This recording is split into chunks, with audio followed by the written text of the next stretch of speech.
इसके अलावा मुंबई के निकट माता बगलामुखी मंदिर के निर्माण के लिए आपके सहयोग की अपेक्षा रखते हैं। अगर आप सहयोग करना चाहते हैं तो पेटीएम, बैंक ट्रांसफर या यूपीआई से दान कर सकते हैं और ये दान इनकम टैक्स में आयकर धारा 80G के अंतर्गत टैक्स में छूट का लाभ भी ले सकते हैं। इसके बारे में अधिक जानकारी नीचे डिस्क्रिप्शन में दी गई है। मुंबई के निकट वज्रेश्वरी में 2 दिन का गोपाल सुंदरी साधना शिविर का आयोजन होने जा रहा है। इस साधना में आप अपने जीवन में आकर्षण शक्ति, धन की शक्ति तथा माता लक्ष्मी की कृपा प्राप्त कर सकते हैं। हर प्रकार की सुख सुविधा, सुख समृद्धि भी प्राप्त कर सकते हैं। आप अपने व्यापार में, नौकरी में, काम में उन्नति के साथ शत्रुओं से अपना बचाव करने के साथ अपने पूरे परिवार को भी सुरक्षा दे सकते हैं। इसमें भाग लेने के 2 तरीके हैं। एक तो आप वहां आकर साधना में भाग ले सकते हैं, दूसरा आप ऑनलाइन भी सीख सकते हैं। अगर आप सीखना चाहते हैं तो नीचे डिस्क्रिप्शन में लिंक दिया है, वहां से आप फॉर्म भर सकते हैं। नमस्कार, दिव्य योग आश्रम की तरफ से आपका हार्दिक स्वागत है।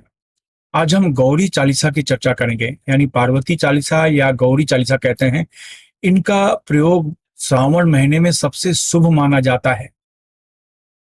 यानी जो माता गौरी हैं या माता पार्वती हैं, ये भगवान शिव के भैरवी माने जाते हैं। ये भगवान शिव की भैरवी मानी जाती हैं। कहने का मतलब ये हुआ, भगवान शिव की साधना कर रहे हैं और आप उनकी भैरवी यानी माता पार्वती का नाम न लें, सफलता कभी भी आपको मिलने वाली नहीं है। ये हमेशा याद रखें। कहने का अर्थ यह है, तो इसीलिए श्रावण महीने में अगर जो गौरी की उपासना की जाती है तो इससे भगवान शिव की कृपा तुरंत होनी शुरू हो जाती है। वो भी अगर कुछ खास विशेष प्रकार की विधि से अगर इनकी आराधना, पूजा और इनकी चालीसा का पाठ करते हैं तो आपको पहले की तुलना में ज्यादा लाभ मिलना शुरू हो जाएगा। तो आज यही जानने की कोशिश करते हैं कि माता गौरी की चालीसा का जो पाठ किया जाता है वो कौन सी विधि से करें और उससे हमें क्या क्या लाभ मिलते हैं, ये जानने की कोशिश करेंगे। माता गौरी चालीसा का पाठ जो भी व्यक्ति करता है, फिर चाहे वो स्त्री हो या पुरुष हो, उसकी मन की इच्छा तो पूरी होती ही है, लेकिन जो कोई खास मनोकामना होती, कोई गुप्त मनोकामना होती है, कभी कभी ऐसी मनोकामना होती है जो आपके अपने मन के अंदर होती है, आप दूसरे को बताना नहीं चाहते, आप अपनी उस मनोकामना को किसी को शेयर करना नहीं चाहते, तो वो मनोकामना भी पूरी होती है। इसके अलावा मनपसंद पार्टनर, मनपसंद जीवन साथी की तलाश में है तो ये प्रयोग आपको श्रावण में करना ही चाहिए। सवाल है, जीवन साथी मिलना ये बड़ी बात नहीं है, आपका विवाह होना ये बड़ी बात नहीं है, सामने वाला जो पार्टनर होता है वो कैसा है ये बड़ी बात है। आपका विवाह नहीं हो रहा था, शादी हो गई, आप खुश हो गए, उसके बाद का जीवन का क्या होगा? उसके बाद का विवाहित जीवन अगर सुखमय नहीं है तो क्या होगा? जीवन बर्बाद हो जाता है। कहने का मतलब यह है, विवाह 1 महीना लेट हो जाए वो चल जाएगा, लेकिन पार्टनर आपको सही मिलना चाहिए। तो ये प्रयोग करने से आपको सही और परफेक्ट पार्टनर की प्राप्ति होती है। इसके अलावा जो शादीशुदा हैं उनकी विवाहित जीवन में कुछ समस्याएं आती हैं, पति पत्नी में कोई वाद विवाद की बातें होती हैं, कुछ अड़चन होता है, तो वो शांत होना शुरू हो जाता है, पति पत्नी में प्रेम बढ़ता है, उनका फायदा होता है। बच्चे गलत मार्ग में चले गए हैं तो उनमें लाभ मिलता है, बच्चे सही मार्ग में आने शुरू हो जाते हैं और बच्चे अपने माता पिता को मानते हैं, ये लाभ मिलता है। इसके अलावा परिवार में एकता होती है।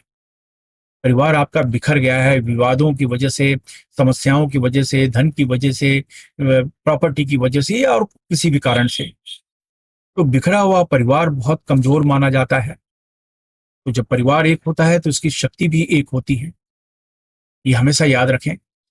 इसके बाद आता है आपका व्यापार।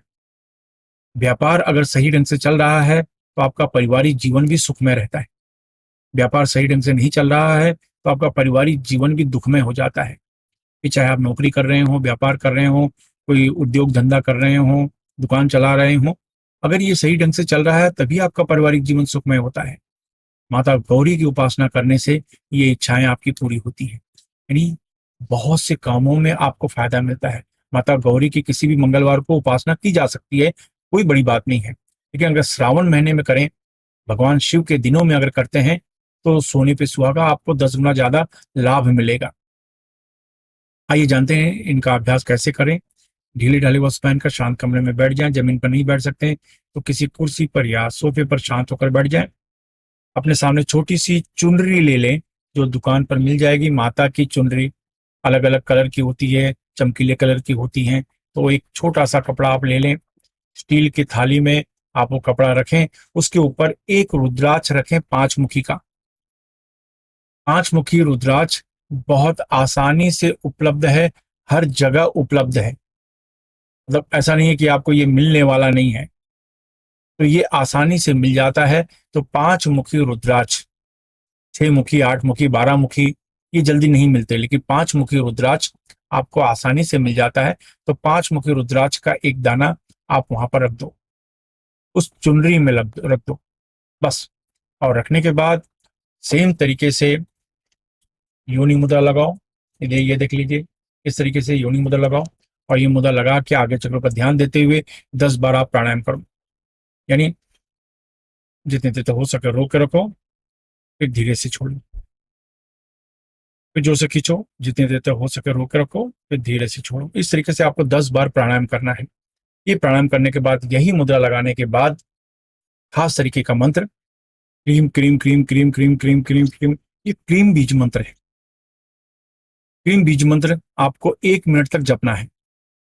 यानी आपने मुद्रा लगाई, 10 बार प्राणायाम किया, इसके बाद cream cream cream cream cream cream cream cream cream, ये बीज मंत्र का आपको 1 मिनट तक पाठ करना है। ये पाठ करने के बाद माता गौरी का चालीसा आपको इंटरनेट पर आसानी से उपलब्ध है, चाहे हिंदी में लें, मराठी में लें, संस्कृत में लें, इंग्लिश में लें, किसी भी भाषा में हो सकता है, आसानी से उपलब्ध है। हिंदी में चाहिए तो नीचे डिस्क्रिप्शन में लिंक दिया है, वहां से भी आप प्राप्त कर सकते हैं। कहने का मतलब है उसको आप प्रिंट आउट करा लें, अपने सामने रखें। तो जैसे मैंने कहा, ये मुद्रा लगा के 10 बार आप प्राणायाम करें। ये प्राणायाम करने के बाद 1 मिनट के लिए cream cream cream cream cream cream cream cream ये मंत्र का जाप करें। क्रीम बीज मंत्र का जाप करने के बाद फिर जो गौरी चालीसा है या पार्वती चालीसा है, इसका पाठ करें। इसका 5 पाठ करना है, यानी 5 बार पढ़ना है।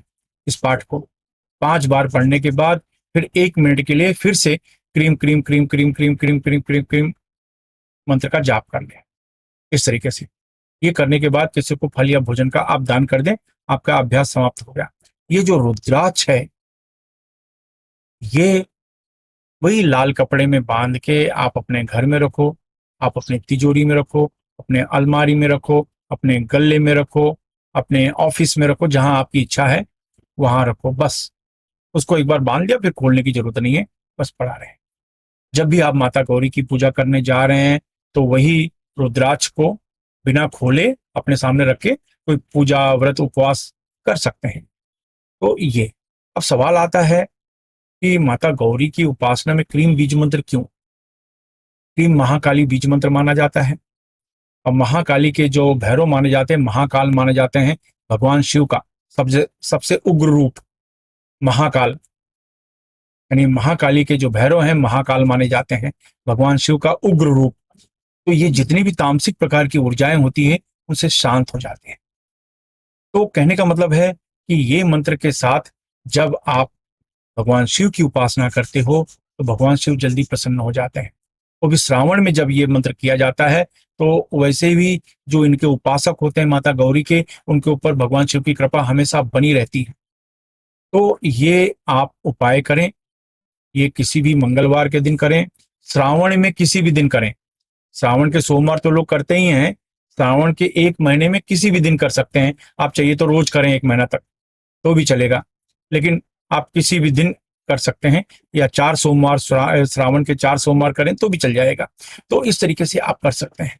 ये आपके बहुत बहुत बहुत काम में आने वाला है, और नहीं तो किसी भी मंगलवार के दिन ये प्रयोग आप कर सकते हैं। ये करने के बाद आप जो रुद्राक्ष है, रुद्राक्ष के सामने क्रीम क्रीम क्रीम क्रीम, कभी भी जैसे आप महसूस करें कि बहुत तनाव है, टेंशन है, कुछ ऑब्स्टिकल्स आ गई हैं, कुछ समस्याएं आ गई हैं, कुछ विघ्न है, तो रुद्राक्ष को वही उसको खोलने की जरूरत नहीं है, और वैसे ही सामने रख के क्रीम क्रीम क्रीम क्रीम बीज मंत्र का जाप करो। आपको ऐसा लगेगा जैसे अंदर से खराबी निकल रही है, कोई रास्ता निकल रहा है, कोई उपाय सूझ रहा है, सब आपको ऐसा महसूस होगा। मैं फिर से रिपीट करता हूँ, ये मुद्रा लगाइए, 10 बार आप प्राणायाम करिए, फिर 1 मिनट के लिए क्रीम क्रीम क्रीम बीज मंत्र का जाप करें। इसके बाद पार्वती चालीसा का पाठ करें, 5 पाठ करें। 5 पाठ करने के बाद 1 मिनट के लिए फिर से क्रीम क्रीम क्रीम क्रीम बीज मंत्र का जाप करें। हो गया। ये अभ्यास आप करते हैं तो बहुत लाभ मिलता है, मंगलवार के दिन करना चाहिए। अगर आपको लाभ मिलता है तो किसी दूसरे की मदद अवश्य करें। धन्यवाद।